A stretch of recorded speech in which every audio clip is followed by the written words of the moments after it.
Well, good evening. Welcome to the DBS Sports. I am Kenson Casper.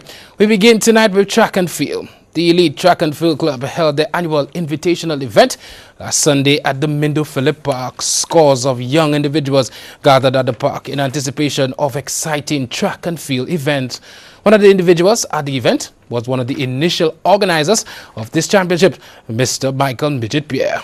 Well, this being its 5th anniversary, wheelchair or no wheelchair, I decided to build up the strength, build up the courage, and make sure that I'm here to witness that auspicious occasion. I think from the time that the event started 5 years ago, it is a welcoming additional sports meet for most of the athletes, especially the young athletes in St. Lucia. And I think that we have seen the fruits of this of the 5 years. We have seen the fruits of having the sports meet on a regular basis.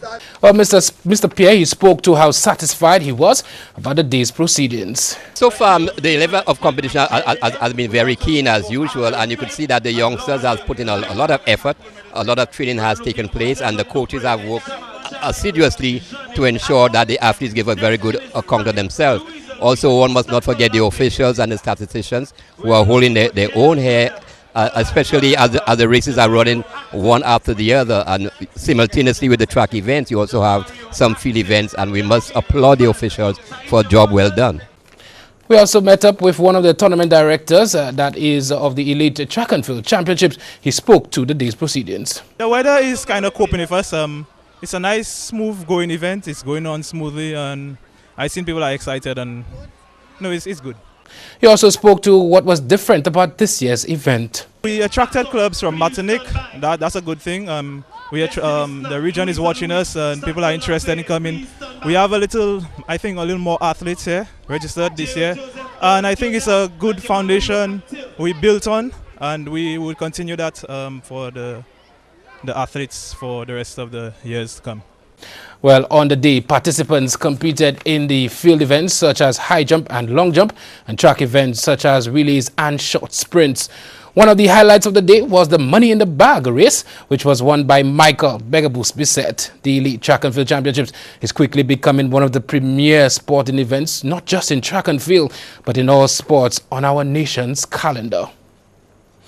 Well, in local cricket, St. Lucia won the first ever Windward Islands T20 female cricket competition last weekend. We have a report from Operations Manager for the St. Lucia National Cricket Association and DBS's very own Brian Calix. The inaugural Windward Islands Women's T20 tournament concluded on Saturday evening at the Phillip Master Grounds in VA4, with St. Lucia being crowned champions.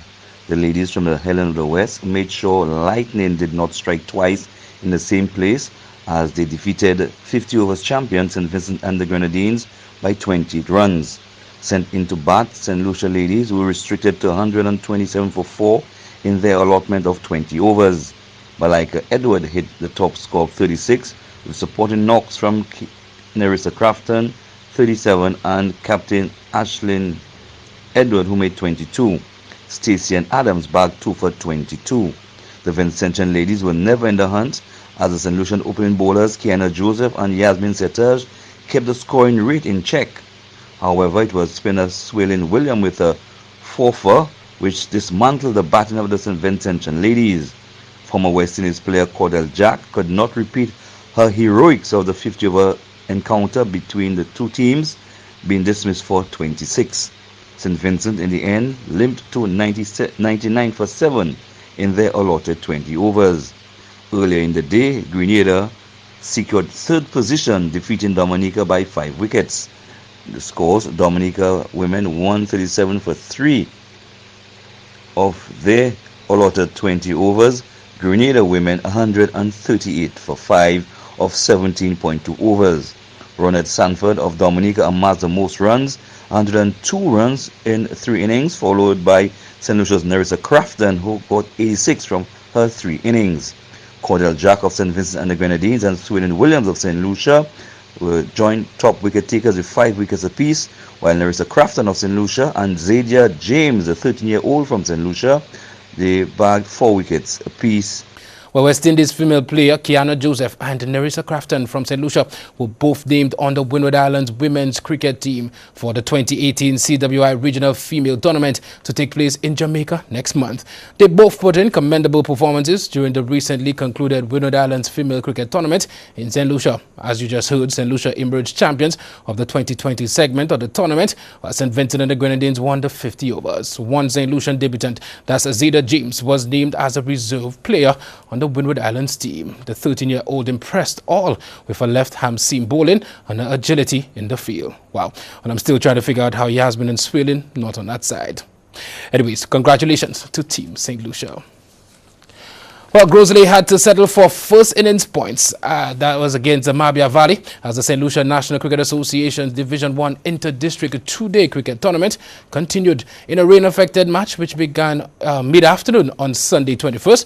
Grosley batting first after being insulted by Mabia Valley, made 107 all out in 29 overs in difficult batting conditions. Dean Edward led the scoring with 26, while Donnan Edward contributed 21. For the Valley, Magawan Joseph bagged 5 for 44 in 10 overs. In reply, Mabia Valley was bowled out for 39 in 15.5 overs, with Christian Urge scoring 11, the only batsman to reach double figures. Doing the damage with the ball for Grosley, leg spinner Donnan Edward with 4 for 12 in 7 overs.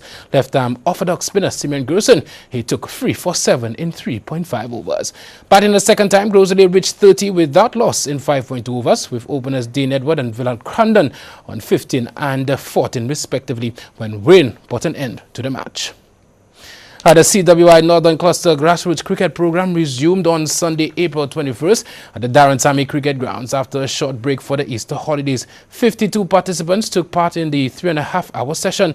The main activities covered were warm-up activities, physical conditioning, target bowling, batting drills, catching, and mini cricket matches. While the coaching staff was led by Alton Crafton and included Rosalind Priville and Dexter Solomon. In local football, the ever-exciting DJ Dunga Stag football tournament continued this past weekend at the Miku Multipurpose Court. 3 teams had already qualified for the semi-final of the exciting event. These teams included Flyboys, Finders Faithful, and Olivi. The final semi-final spot was up for grabs as Veterans took on Pittsburgh Ballers. At the end of this encounter, Veterans advanced to the semi-final of the competition with a victory over Pittsburgh Ballers. After 2 legs of football in the semi-finals, Finders Faithful, they booked their spot into the grand final. We spoke to one of their players. Yeah, well, it went pretty good because from the start we just knew that we had to get off the bat, we had to go like attacking. Then after a while, when we knew we had a comfortable lead, then we knew we could defend and then push them on the attack and then take advantage of our chances. All right, so you guys are in the finals. What must you all do to actually win the first ever DJ Dunga Star competition? Well, to be honest, just do what we have been doing from the start because we have been playing great football and I told the guys that we have been putting in good performances day in, day out. I've only considered 2 goals for the entire tournament, which I find good. So we just have to do what we have been doing from the start and then the trophy is ours. The other team playing in the finals is Flyboys. We spoke to one of their players. It's pretty intense, but when we work together as a team, put our heads together, we could just pull it off and win that competition.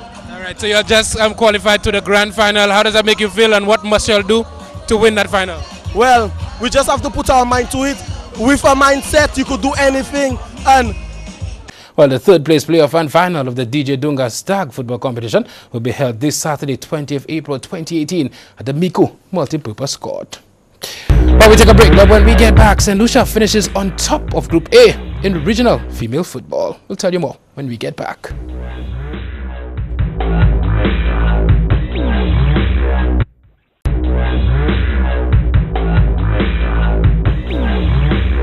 Welcome back.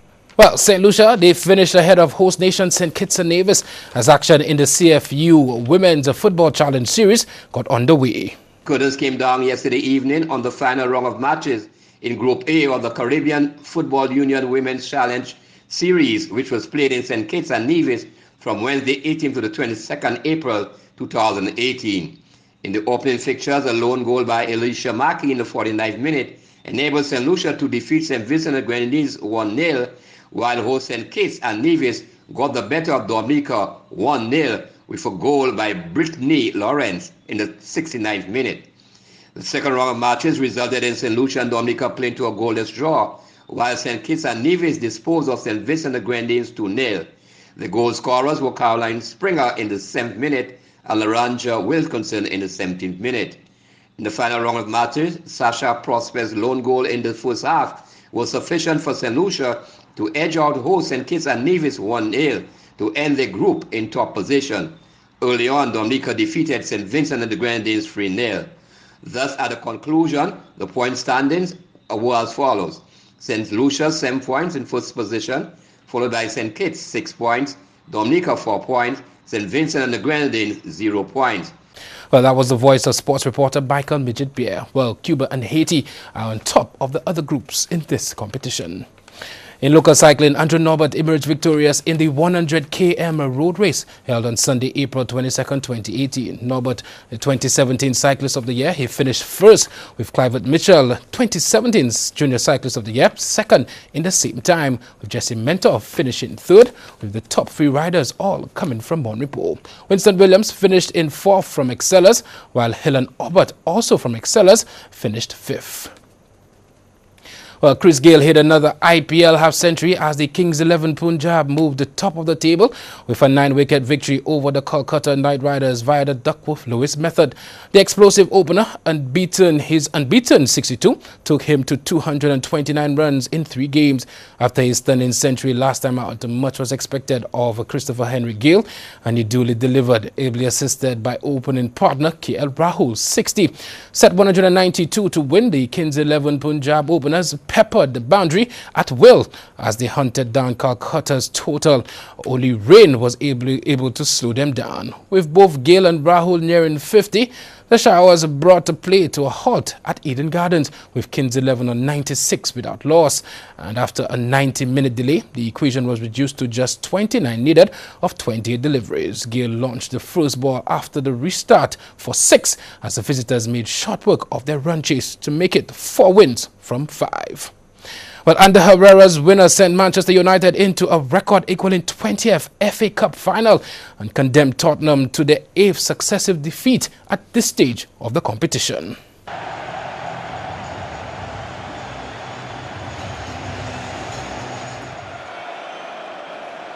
Davinson Sanchez.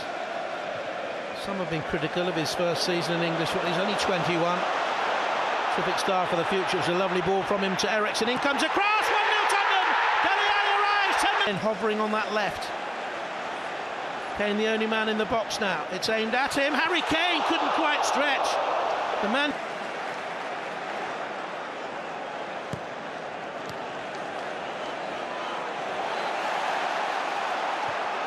In comes across. Beautifully played. 1-1. Alexis Sanchez.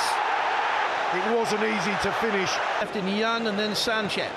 Here he is, Alexis Sanchez, the United goal scorer. Pogba. Bending, bending, bending. And it took a goalkeeper's touch to make sure. Lukaku couldn't bring it under control. Lingard, Herrera, 2-1 to Manchester United.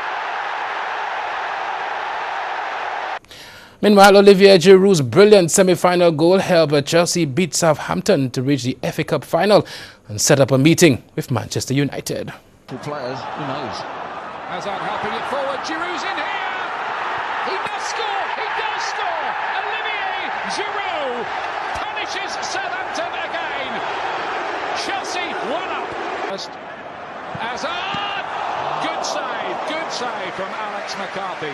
Stuff this from Chelsea. Hazard fizzes it across.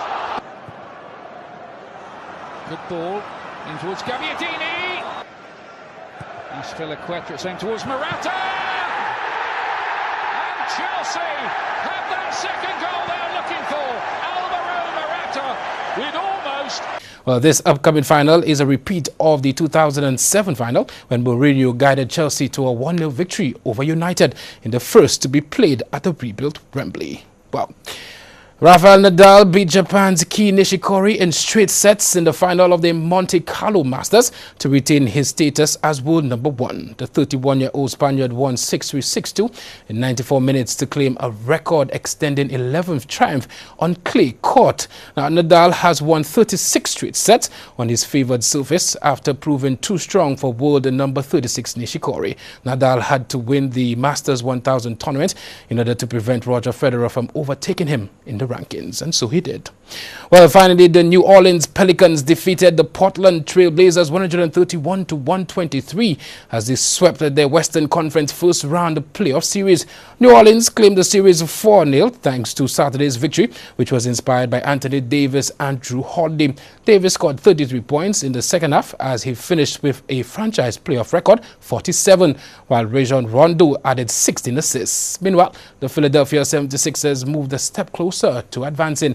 The 76ers dropped the Miami Heat 106-102 in Game 4 behind a triple-double from Ben Simmons. Philadelphia now lead 3-1 in the Eastern Conference matchup following another physical clash in Miami.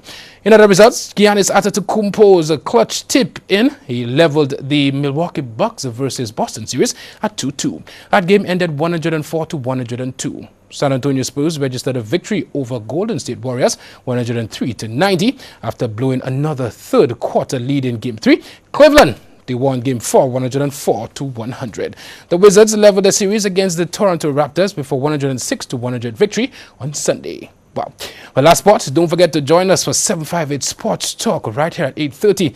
Debara will be in the mix, so is Miku and Marigo. Lots to talk about. The DBS News continues after the break.